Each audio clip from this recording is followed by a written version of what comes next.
Welcome to Khalsa computer. Video को like करिए, channel को सब्सक्राइब करिए और चैनल पर बने रहें नई अपडेट के लिए। नमस्कार, मेरा नाम रंजीत सिंह। मेरे यूट्यूब चैनल खालसा कंप्यूटर पर आप सभी का स्वागत है। आज का हमारा ये चैप्टर 2 का पार्ट 2 वीडियो है, जिसमें हम सीखने वाले हैं user interface for desktop and laptop. पिछली वीडियो में हमने सीखा था introduction to the operating system के बारे में। अब हम इस वीडियो में आगे देखते हैं, तो चलिए शुरू करते हैं।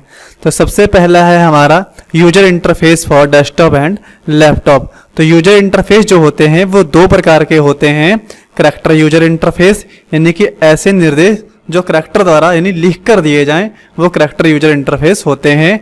और दूसरा होता है हमारा ग्राफिकल यूजर इंटरफेस, जो ग्राफिक के द्वारा इंस्ट्रक्शंस दिए जाते हैं, वो सारे हमारे ग्राफिकल यूजर इंटरफेस होते हैं। इससे हम प्रैक्टिकली और यहाँ थ्योरिकली दोनों तरीकों से जान लेते हैं। तो जो CUI इंटरफेस में यूजर द्वारा कंप्यूटर को दिए जाने वाले सभी इंस्ट्रक्शंस चिन्हों या शब्दों के रूप में टाइप करके दिए जाते हैं। Disk operating system CUI interface का एक उदाहरण है, जिसमें सभी इंस्ट्रक्शंस टाइप करके दिए जाते हैं। तो इसको हम प्रैक्टिकली देख लेते हैं। जैसे यहाँ पर हम लिखते हैं कमांड, तो सबसे ऊपर यहाँ पर कमांड प्रमोट ऐप खुल के आ गया, इसके ऊपर क्लिक कर देते हैं। तो ये डिस्क ऑपरेटिंग सिस्टम जो माइक्रोसॉफ्ट द्वारा, जिसका वर्जन 10 यहाँ पर दिखाई पड़ रहा है।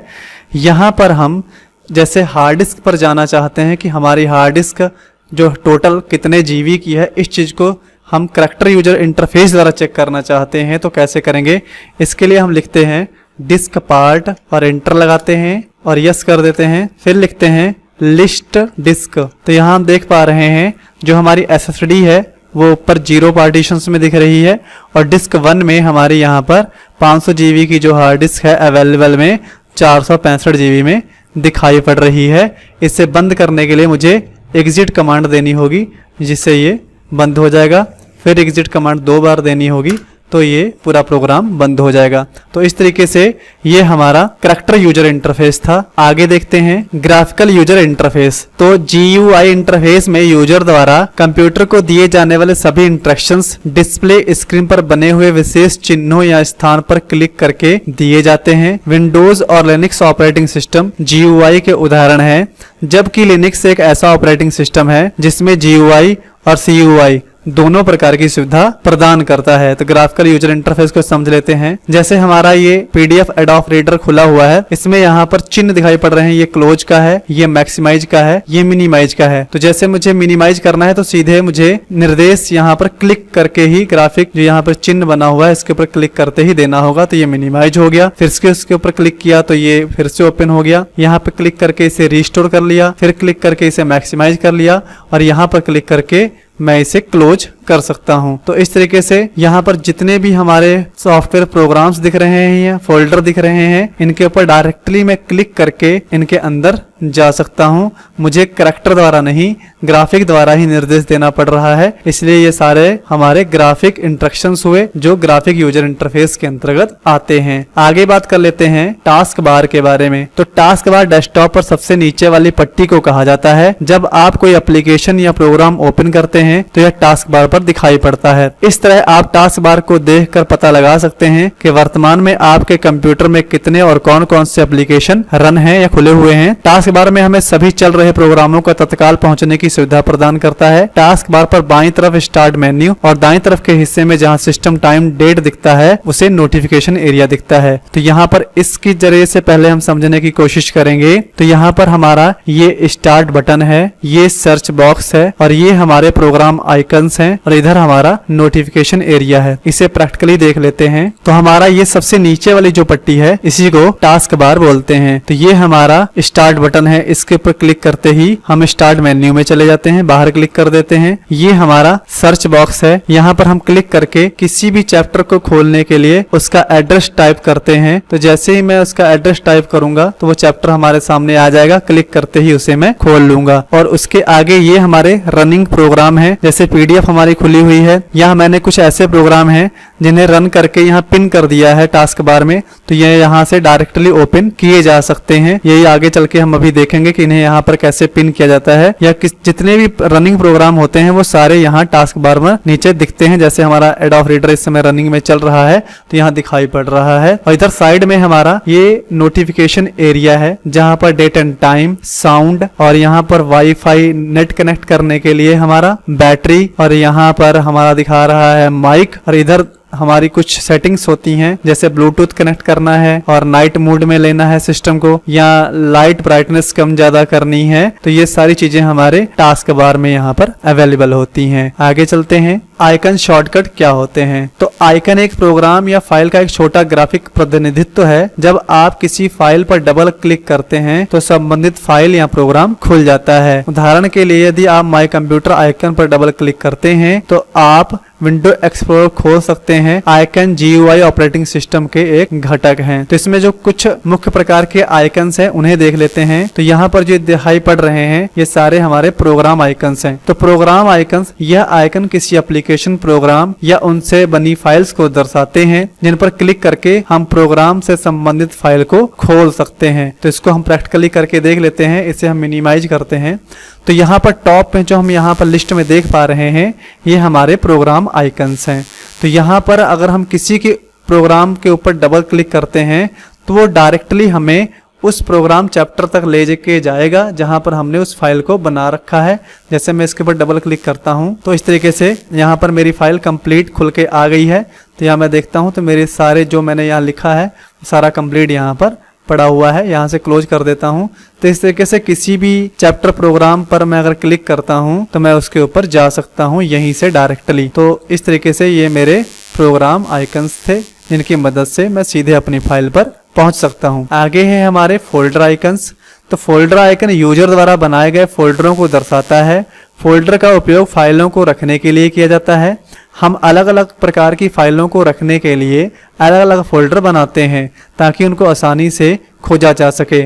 फोल्डर को डायरेक्टरी के नाम से भी जाना जाता है। किसी फोल्डर के अंदर सब फोल्डर दोनों रखे जा सकते हैं। तो यहाँ पर मैं इस ग्राफिक के जरिए आपको दिखा रहा हूँ डायग्राम के जरिए कि जैसे ये हमारे फोल्डर आइकन्स हैं। इसे प्रैक्टिकली भी देख लेते हैं। किसी फोल्डर को बनाने के लिए राइट क्लिक करना होगा और न्यू में जाते हुए सबसे टॉप पर हमें फोल्डर नाम का एक ऑप्शन दिखेगा। इसके ऊपर क्लिक करते हैं और यहाँ से मैं अपना एक फोल्डर बना सकता हूँ। तो जैसे मैं यहाँ पर एक फोल्डर बना लेता हूँ और उसका एक नाम रख लेता हूँ। तो मैंने यहाँ पर एक फोल्डर बना लिया। तो इस तरीके से जैसे मुझे वीडियो रखनी है मैं फोल्डर बना के उसका नाम वीडियो रख लूँगा। मूवीज रखनी है तो एक फोल्डर बनाऊंगा उसके अंदर मूवीज रख लूँगा और उसका नाम भी मूवीज रख लूँगा। तो इस तरीके से जिस तरीके का फोल्डर मुझे चाहिए और जिस तरीके का डाटा मुझे उसके अंदर रखना है उस तरीके का उस फोल्डर का नाम मैं सोचकर रख सकता हूँ। यहाँ पर कुछ फोल्डर्स दिखाई पड़ रहे हैं। तो ये फोल्डर्स के अंदर डायरेक्टली मैं फाइल भी रख सकता हूँ और फाइल्स के साथ साथ मैं सब फोल्डर भी रख सकता हूँ, क्योंकि एक फोल्डर के अंदर जो फोल्डर होते हैं उन्हें सब फोल्डर्स कहते हैं और फोल्डर्स के अंदर भी फोल्डर्स रखे जा सकते हैं और उनके अंदर भी फोल्डर्स रखे जा सकते हैं। जहाँ तक आपकी इच्छा है आप उस तरीके से रख सकते हैं। तो हमारा ये फोल्डर हो गया। अब डायरेक्टली फोल्डर के अंदर फोल्डर सब फोल्डर हो गया और फोल्डर के अंदर डायरेक्टली फाइल भी रखी जा सकती हैं जिससे आप डबल क्लिक करके डायरेक्टली रन करवा सकते हैं अपनी ज़रूरत के अनुसार। तो आगे चलते हैं। ड्राइव आइकन्स क्या होते हैं। तो हमारे कंप्यूटर में कई प्रकार के ड्राइव्स लगी होती हैं जैसे CD-ROM drive, floppy drive, pen drive, hard drive यानी हार्ड डिस्क ड्राइव। इन सभी प्रकार की ड्राइव को उससे संबंधित आइकन से प्रदर्शित किया जाता है। ड्राइव से संबंधित सभी प्रकार के आइकन्स माय कंप्यूटर फोल्डर के अंदर दिखाई पड़ते हैं, जहां से हम आइकन की सहायता से ड्राइव को पहचान कर सकते हैं या खोल सकते हैं। तो यहाँ पर ये एक डायग्राम है जिसकी मदद से हम देख पा रहे हैं कि कुछ इस तरीके से दिखते हैं। तो हम प्रैक्टिकली भी करके देख लेते हैं। इसे यहाँ से मिनिमाइज करते हैं। तो ये हमारा सिस्टम आइकन है। दिस पीसी यानी माई कंप्यूटर भी विंडोज 7 में दिखाई पड़ेगा। तो इसके ऊपर डबल क्लिक करते हैं तो यहाँ पर हम देख पा रहे हैं, इसे फुल कर लेते हैं मैक्सिमाइज।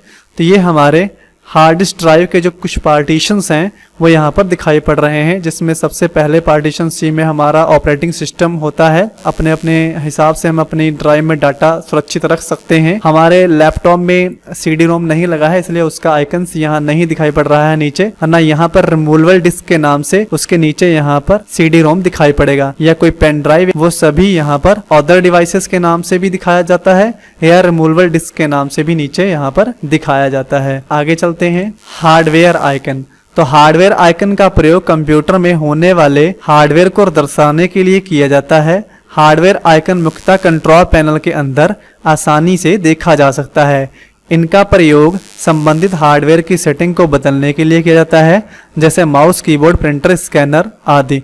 तो यहाँ पर कुछ हार्डवेयर आइकन्स दिखाई पड़ रहे हैं, जैसे कीबोर्ड है, फोन मॉडम है, माउस है, साउंड है। जैसे हम प्रैक्टिकली भी देख लेते हैं, जैसे हमारे कंट्रोल पैनल के अंदर हमारे सभी हार्डवेयर जो भी उसकी सेटिंग होती है वो सभी कंट्रोल पैनल में होती है। तो इसके लिए हम यहाँ पर इसे डबल क्लिक से खोल लेते हैं। तो हम अपने हार्डवेयर डिवाइसों को देखने के लिए सबसे पहले यहाँ पर लिखा है व्यू डिवाइस एंड प्रिंटर्स, इसके ऊपर क्लिक कर देते हैं। तो हम यहाँ पर अपनी हार्डवेयर डिवाइसेस जो कनेक्ट हैं उन्हें देख सकते हैं, जैसे माउस है, कीबोर्ड है, यहाँ पर ब्लूटूथ है और हमारा माइक्रोफोन है, हेडफोन है और हमारा लैपटॉप डेस्कटॉप डिस्प्ले है। नीचे प्रिंटर्स दिखाई पड़ रहे हैं या अन्य डिवाइसेस और भी जो हम कनेक्ट करना चाहते हैं वो यहाँ पर दिखाई पड़ेंगी और उनकी सेटिंग भी यहीं से बदल सकते हैं। जैसे माउस की सेटिंग बदलने के लिए राइट क्लिक करेंगे और माउस सेटिंग करके यहाँ से माउस की सेटिंग बदल सकते हैं, जो भी आगे हम सीखेंगे। इसे मिनिमाइज या क्लोज कर देते हैं। आगे बढ़ते हैं। फिर है सिस्टम आइकन। तो सिस्टम आइकन जैसे my computer, my document, recycle bin, control panel आदि से संबंधित आइकन को सिस्टम आइकन कहते हैं। तो सिस्टम आइकन ऑपरेटिंग सिस्टम के साथ इंस्टॉल होने के बाद स्वतः ही बन जाते हैं। तो सिस्टम आइकन्स ये होते हैं जो हमने यहाँ पर दिखाए हैं आपको। तो सबसे पहला है माई डॉक्यूमेंट्स, जिसका मैंने नाम बदल रखा है दिस पीसी यानी माई कंप्यूटर, माई नेटवर्क प्लेसेस यानी नेटवर्क, और साइकिल बिन यानी जिसमें हमारी डिलीट फाइल स्टोर हो जाती हैं, और कंट्रोल पैनल जिससे हम सेटिंग बदलते हैं अपने सिस्टम की। तो ये सारे हमारे सिस्टम आइकन्स हैं, इसे प्रैक्टिकली भी देख सकते हैं। तो यहाँ पर ये जो हमारे लगे हुए सबसे फ्रंट पर हैं ये हमारे सिस्टम आइकन हैं। पहला हमारा माई कंप्यूटर है, जिसका नाम यहाँ पर वाहेगुरु के नाम से दिख रहा है। इसके अंदर हमारे सारे डॉक्यूमेंट्स रखे हुए हैं। दिस पीसी के अंदर हमारी हार्ड डिस्क ड्राइव है, जैसे अभी हम गए थे। नेटवर्क प्लेसेस है, यानी जिससे हम अपने लोकल एरिया नेटवर्क किसी कंप्यूटर को जोड़ सकते हैं। जो भी फाइल डिलीट करते हैं वो रिसाइकल बिन में आ जाती है, और उसे पुनः प्राप्त करने के लिए उसके ऊपर जो फाइल डिलीट करते हैं उसके ऊपर राइट क्लिक करके रीस्टोर करते हैं। और ये कंट्रोल पैनल है जिससे हम पूरे सिस्टम की सेटिंग बदलते हैं। तो हमारे पास ये 5 सिस्टम आइकन्स हैं, और ये सभी एक नाम से अगर बुलाए जाएं तो इन्हें डेस्कटॉप आइकन के नाम से जाना जाता है। तो हम यहाँ पर श्योरली एक तरीके से समझ लेते हैं। यहाँ पर सबसे कोने में स्टार्ट बटन होता है, नीचे टास्क बार होता है और साइड में नोटिफिकेशन एरिया होता है। पूरे सिस्टम को विंडो डेस्कटॉप कहते हैं, और विंडो डेस्कटॉप के अंदर इतने एरिया में जितने ये दिख रहे हैं, इस एरिया में ये हमारे सिस्टम आइकन्स हैं या डेस्कटॉप आइकन्स भी शामिल हैं। तो इतने हमारे सिस्टम आइकन्स हैं और टोटल हमारे डेस्कटॉप आइकन्स हैं। तो ये यहाँ पर फोल्डर आइकन्स दिख रहे हैं, ये कुछ प्रोग्राम आइकन्स दिख रहे हैं, और यहाँ पर ये हमारे सिस्टम आइकन्स दिख रहे हैं। कुल मिला के ये सारे हमारे डेस्कटॉप आइकन्स हैं। आगे चलते हैं, शॉर्टकट आइकन्स। तो माइक्रोसॉफ्ट विंडोज में एक शॉर्टकट एक लिंक होता है जो कंप्यूटर पर एक प्रोग्राम को इंगित करता है। शॉर्टकट आपको कंप्यूटर पर किसी भी folder, start menu, task bar, desktop या अन्य स्थानों के प्रोग्रामों के लिंक बनाने की अनुमति देते हैं। विंडोज के एक शॉर्टकट में आइकन के निचले बाएं कोने में एक छोटा सा तीर होता है, जिससे आप पहचान कर सकते हैं कि ये हमारा शॉर्टकट आइकन है, जिसका एक्सटेंशन जो होता है वो INK होता है। तो उसका डायग्राम हम यहाँ देख पा रहे हैं। तो ये हमारा शॉर्टकट का आइकन है और इसकी पहचान है कि यहाँ पर कोने में इसके यहाँ पर तीर लगा हुआ है। इसे प्रैक्टिकली हम यहाँ बना के भी देखते हैं। तो स्क्रीन के ऊपर राइट क्लिक करते हैं, नीचे यहाँ पर न्यू के ऊपर आते हुए यहाँ पर शॉर्टकट के ऊपर क्लिक कर देते हैं। तो सबसे पहले वो हमसे मांगेगा कि आप अपने फोल्डर का लोकेशन दें जिसे आप अपने शॉर्टकट आइकन के साथ लिंक करना चाहते हैं। तो हम यहाँ ब्राउज पर क्लिक करेंगे। तो ब्राउज पर क्लिक करते ही हम या किसी भी फोल्डर को या किसी भी फाइल्स को इसके साथ ब्राउज करने का लिंक दे सकते हैं। तो जैसे दिस वीसी का भी लिंक दे सकते हैं, या माई डॉक्यूमेंट का दे सकते हैं, या अन्य डिवाइसेस के अंदर किसी का भी दे सकते हैं। यहाँ से हम किसी अदर नाम के फोल्डर का लिंक डायरेक्टली यहाँ से इसके साथ लोकेशन में दे देते हैं। तो ओके कर देते हैं, नेक्स्ट कर देते हैं और फिनिश कर देते हैं। इसका लिंक मैंने शॉर्टकट आइकन के साथ लिंक कर दिया है। तो जब मैं इसके ऊपर डबल क्लिक करूंगा तो जो अदर आइकन्स के अंदर फाइल्स हैं वो डायरेक्टली यहाँ पर हम देख सकते हैं, और किसी भी फाइल को यहाँ से हम डायरेक्टली रन करा सकते हैं। एक चीज का आपको ध्यान रखना होगा कि शॉर्टकट आइकन्स के अंदर आप किसी भी फाइल को डिलीट नहीं करेंगे, क्योंकि अगर आप यहाँ से उस फाइल को डिलीट कर देंगे तो परमानेंटली आपके मेन फोल्डर से भी फाइल डिलीट हो जाएगी। जैसे यहाँ पर ये बारकोड रीडर है, इसको राइट क्लिक करके मैं यहाँ से डिलीट कर देता हूं तो बारकोड रीडर यहाँ नहीं है। तो ये मेरा शॉर्टकट आइकन्स था और मेन आइकन हमारा यहाँ पर रखा है। इसके अंदर ओपन करके देख लेते हैं तो यहाँ से देखिए बारकोड रीडर डिलीट हो चुका है। तो इस तरीके से आप इस चीज का ध्यान रखेंगे कि शॉर्टकट आइकन्स के अंदर किसी भी फाइल को डिलीट नहीं करेंगे, लेकिन शॉर्टकट फोल्डर को डायरेक्टली आप रिसाइकल बिन में फेंक कर डिलीट कर सकते हैं, जिससे कोई भी फाइल डिलीट नहीं होगी। और जो फोल्डर्स होते हैं, जैसे कि मैंने ये फोल्डर यहाँ अंदर हार्ड डिस्क से बाहर पेस्ट कर रखा है, तो इसे अगर मैं डिलीट करता हूं तो इसका प्रभाव अंदर नहीं पड़ेगा। यहाँ से ही सिर्फ ये फोल्डर डिलीट होगा, हमारी हार्ड डिस्क में ये फोल्डर सेफ रहेगा। तो इस चीज का आप ध्यान जरूर रखिएगा। आगे चलते हैं। Running an application. तो विंडोज ऑपरेटिंग सिस्टम में कोई भी प्रोग्राम प्रारंभ करना बहुत ही आसान होता है।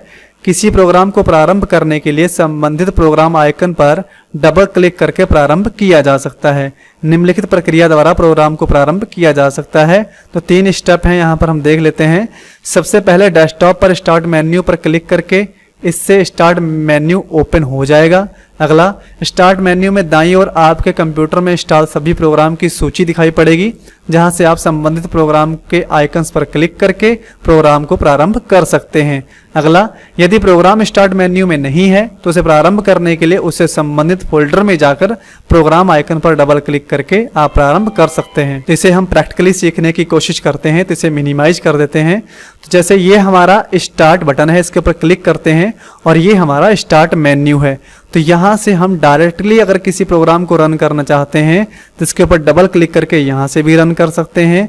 मैंने इसे यहाँ स्टार्ट मेन्यू में पिन कर रखा है, तो यहाँ पर भी डबल क्लिक करके इसे खोल सकते हैं। अब जैसे विनवर्ड हमें खोलना है, तो विनवर्ड डायरेक्टली मुझे यहाँ नहीं मिल रहा है, तो मुझे उसका मेन फोल्डर देखना होगा। तो यहाँ लिखा है माइक्रोसॉफ्ट ऑफिस 2013, इसके ऊपर क्लिक करना होगा। उसके अंदर मुझे विनवर्ड ढूंढना होगा, तो जहां पर भी वो हो उसके ऊपर डबल क्लिक करके भी उस फाइल को मैं यहाँ से खोल सकता हूँ, जिसे मैंने यहाँ स्टार्ट मेन्यू में भी कर रखा है। यहाँ से भी डबल क्लिक करके खोल सकता हूँ। इसे मैंने टास्क बार में भी पिन कर रखा है, यहाँ से भी मैं इसे ओपन कर सकता हूँ। तो अब देखते हैं स्टार्ट मेन्यू में से कैसे पिन करते हैं और टास्क बार में कैसे पिन कर सकते हैं। तो यहाँ पर पहले इसे मैं रिमूव कर देता हूँ, राइट क्लिक करके अनपिन फ्रॉम स्टार्ट कर देता हूँ, तो ये यहाँ से हट चुका है। अब देखिए मैं ऑल प्रोग्राम की जो सूची है, यहाँ पर इसके प्रोग्राम के ऊपर जाकर राइट क्लिक करके इसे पिन टू स्टार्ट कर देता हूं, जिससे ये हमारे पास यहाँ आ चुका है। अब इसे मैं मूव करके यहाँ मेन जगह पर जैसे पहले जहाँ था वहां रख सकता हूँ। अब ये टास्क बार में भी है, इसे टास्क बार से पहले मैं रिमूव कर देता हूँ, तो अनपिन फ्रॉम टास्क बार, तो यहाँ से ये जा चुका है। अब इसे टास्क बार में लाने के लिए मुझे यहाँ से राइट क्लिक करना होगा और यहाँ पर लिखा है मोर, मोर के अंदर जाकर पिन टू टास्क बार कर देता हूँ, तो ये मेरे टास्क बार में आ चुका है। इस तरीके से आप किसी भी प्रोग्राम को यहाँ से सर्च करके उसे अपने स्टार्ट मेन्यू में शामिल कर सकते हैं और स्टार्ट मेन्यू से राइट क्लिक करके और यहाँ से आप मोर में जाते हुए पिन टू टास्क बार कर सकते हैं। और एक चीज की जानकारी ले लेते हैं, अगर हम इस आइकन को छोटा करना चाहते हैं तो यहाँ पर रीसाइज में जाकर इसे स्मॉल आइकन्स भी कर सकते हैं और राइट क्लिक करके इसी के ऊपर फिर से इसे मीडियम आइकन्स में भी कन्वर्ट कर सकते हैं। और अगर किसी प्रोग्राम को अनइंस्टॉल करना चाहते हैं, अगर किसी प्रोग्राम को हम अनइंस्टॉल करना चाहते हैं तो उसके ऊपर राइट क्लिक करेंगे और अनइंस्टॉल पर क्लिक कर देंगे, जिससे हमारा वो प्रोग्राम अनइंस्टॉल हो जाएगा। तो किसी भी प्रोग्राम को अनइंस्टॉल करने के लिए उसके ऊपर राइट क्लिक करना होगा और अनइंस्टॉल पर ऊपर क्लिक करना होगा, तो वो अनइंस्टॉल हो जाएगा। आगे देखते हैं, यहाँ पर हम आपको स्टार्ट मेन्यू का चित्र दिखा रहे हैं। तो जो अभी हमने यहाँ पर क्लिक करके देखा था, सेम वही चीज यहाँ पर मैंने ग्राफिक के जरिए आपको दिखाने की कोशिश की थी। तो हम इसे प्रैक्टिकली भी सीख चुके हैं। तो आज की वीडियो में इतना ही। कल की वीडियो में हम सीखेंगे ऑपरेटिंग सिस्टम की सिंपल सेटिंग के बारे में। तब तक के लिए नमस्कार।